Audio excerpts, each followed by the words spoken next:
Kira-kira kalau perjanjian sah harus bagaimana ya? Mungkin teman-teman di sini sudah pernah mendengar kata perjanjian.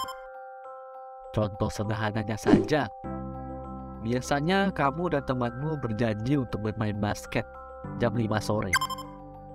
Itu saja sudah bisa dikatakan perjanjian. Atau kamu dengan pacarmu berjanji untuk menikah tahun depan. Itu juga menjadi salah satu dari bentuk perjanjian. Tetapi bentuk perjanjian tersebut secara lisan dan belum tentu ada sanksi di dalamnya atau jaminan. Sederhana kan teman-teman? Namun dalam konteks ini yang akan dibahas dalam video kali ini yaitu perjanjian yang resmi atau sah di mata hukum. Artinya perjanjiannya bisa berupa atau sering berbentuk tulisan seperti akta perjanjian dan lain-lain. Nah, seringkali kita menyadari bahwa apa sih yang membuat perjanjian itu sah di mata hukum? Dan mungkin teman-teman juga penasaran, apakah perjanjian yang sah itu harus berbentuk tertulis, tidak bisa lisan saja, atau secara kekeluargaan saja? Ya, makanya dalam video kali ini akan dijelaskan apa saja syarat perjanjian yang sah di mata hukum, serta pertanyaan-pertanyaan lainnya. Jadi, tonton video hingga akhir. Sebelum menjelaskan syarat-syaratnya, saya ingin bertanya, apa yang kalian ketahui tentang perjanjian?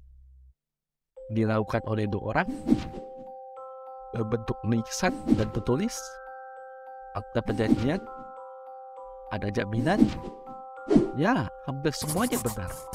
Pengenalan dan pengertian perjanjian itu diatur pada pasal 1313 KUHP Perdata. Dijelaskan bahwa suatu perjanjian adalah suatu perbuatan di mana satu orang atau lebih mengikat dirinya terhadap satu orang lain atau lebih. Artinya apa teman-teman?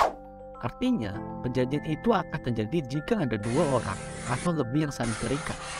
Itu sudah menjadi dasar adanya perjanjian. Bayangin saja bagaimana kamu melakukan perjanjian namun tak ada orang yang dijanjikan. Kan bisa jadi pada diri sendiri. Itu bukan perjanjian, itu adalah ambisi atau prinsip hidup. Nah, dari pengertiannya saja teman-teman sudah tahu syarat pertamanya, yaitu harus minimal 2 orang untuk melakukan perjanjian. Jadi, jika ada yang menyebutkan bahwa ada perjanjian hanya dijalankan oleh satu orang saja tanpa berterikat atau berhubungan dengan orang lain, itu berarti salah ya teman-teman, karena sudah diatur di KUHP Perdata. Oke, saya akan jelaskan mengenai syarat-syarat perjanjian. Apa yang membuat perjanjian itu dikatakan sah? Untuk menjawab hal ini, teman-teman harus selalu ingat pasal ini, yaitu pasal 1320 KUHP Perdata, yang berisi, supaya terjadi persetujuan yang sah diperlukan memenuhi 4 syarat. Yang pertama, kesepakatan mereka yang mengikat dirinya. Yang kedua adalah kecakapan untuk membuat suatu perikatan. Yang ketiga adalah suatu hal tertentu. Keempat adalah suatu sebab yang halal. Keempat syarat ini harus dipenuhi jika perjanjian ini menjadi sah. Saya akan jelaskan satu persatu dari keempat syarat tersebut. Yang pertama, kesepakatan mereka yang mengikat dirinya. Apa sih maksudnya? Kesepakatan para pihak merujuk pada kesepakatan yang mengikat di mana setiap pihak menyesuaikan kehendaknya secara sukarela dalam hal utama yang ingin disepakati dalam perjanjian.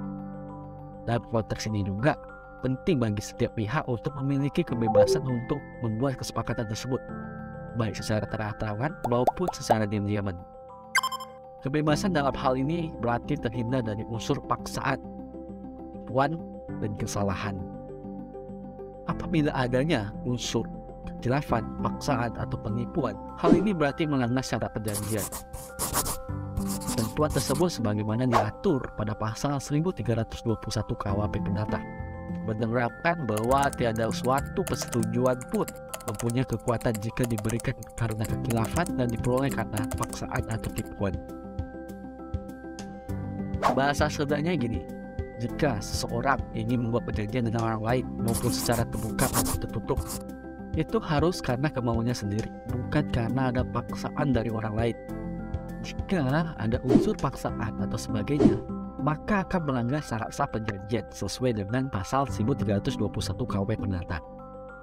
Nah, berarti jika ada orang yang ingin membuat perjanjian namun ada unsur penipuan, paksa, dan lain-lain, maka syarat yang pertama tidak terpenuhi. Yang artinya juga perjanjian tidak bisa disahkan. Yang kedua, kecakapan para pihak. Untuk menjelaskan kecakapan para pihak, kita harus perlu tahu, yaitu kecakapan para pihak sudah diatur pada pasal 1329 KUHP Perdata, yang menerangkan bahwa tiap orang berwenang untuk membuat perikatan, kecuali ia yang tidak dinyatakan tidak cukup untuk hal itu. Contoh dari tidak cakap seperti apa? Ya, hal ini diatur pada pasal 1330 KUHP Perdata yang berisi terikat siapa yang dinyatakan tidak cakap. Pada pasal 1330 KUHP menerangkan bahwa tidak cakap untuk persetujuan adalah 1. Orang-orang yang belum dewasa. Yang kedua, mereka yang ditaruh di bawah pengampunan. Yang ketiga, orang-orang perempuan dalam hal-hal yang ditetapkan oleh undang-undang, dan pada umumnya semua orang kepada siapa undang-undang telah melarang membuat perjanjian-perjanjian tertentu. Nah, jika ada seseorang yang masih atau tercatat sebagaimana pada pasal 1330 KUHP Perdata, maka orang tersebut masih cacat hukum. Yang artinya juga syarat kedua tidak terpenuhi dan perjanjian tidak bisa disahkan. Yang ketiga, mengenai suatu hal tertentu. Terkait dengan hal tertentu atau pokok persoalan, terdapat sebuah makna yang berkaitan dengan apa yang disepakati oleh kedua pihak. Intinya, jenis barang yang menjadi bahan perjanjian harus jelas dapat diperdagangkan. Ketentuan ini sesuai dengan pasal 1332 KUHP Perdata yang menyatakan bahwa hanya barang-barang yang dapat diperdagangkan yang bisa dijadikan sebagai pokok persetujuan. Selanjutnya, pada pasal 1333 KUHP Perdata menjelaskan bahwa setiap persetujuan harus memiliki barang yang menjadi pokoknya. Barang yang dimaksud paling tidak harus sudah ditentukan jenisnya, sesuai dengan ketentuan yang berlaku. Meskipun jumlah barang tidak harus pasti, namun harus ditentukan atau dihitung.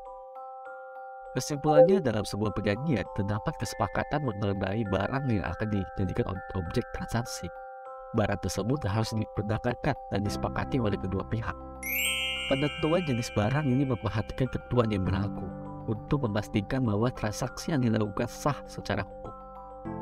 Nanti ya teman-teman. Yang keempat, suatu sebab yang halal. Makna suatu sebab tidak terlarang atau halal dalam konteks perjanjian berkaitan dengan isi perjanjiannya atau tujuan yang hendak dicapai oleh para pihak yang terlibat. Isi dari suatu perjanjian tidak boleh bertentangan dengan undang-undang, kesusilaan, maupun ketitipan umum. Hal tersebut sebagaimana ketentuan pada pasal 1337 KUHP Perdata yang menerangkan bahwa suatu sebab adalah terlarang jika sebab itu dilarang oleh undang-undang atau bila sebab itu bertentangan dengan kesusilaan atau dengan ketitipan umum. Jadi, jika ada perjanjian yang bertentangan dengan kesusilaan dan melanggar ketertiban umum, maka perjanjian tersebut tidak dapat disahkan.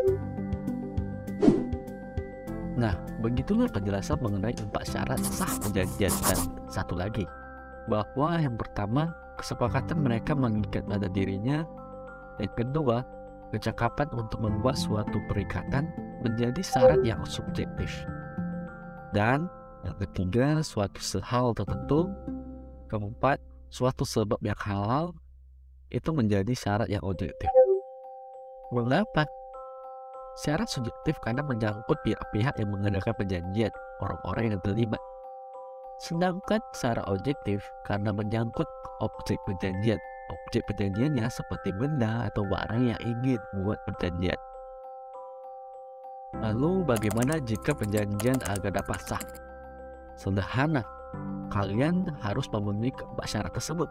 Jika terpenuhi syaratnya, maka perjanjian itu dapat disahkan.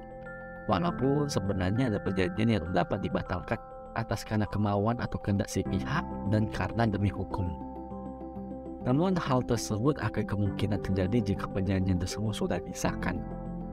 Jadi, jika ingin perjanjian sah, selalu ingat pasal 1320 KUHP.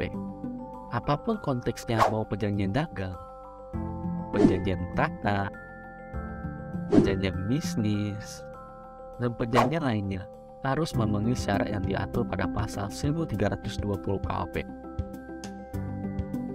Oke, mungkin video kali ini sudah cukup. Jika kalian teredukasi dan dapat wawasan, jangan lupa untuk like dan subscribe.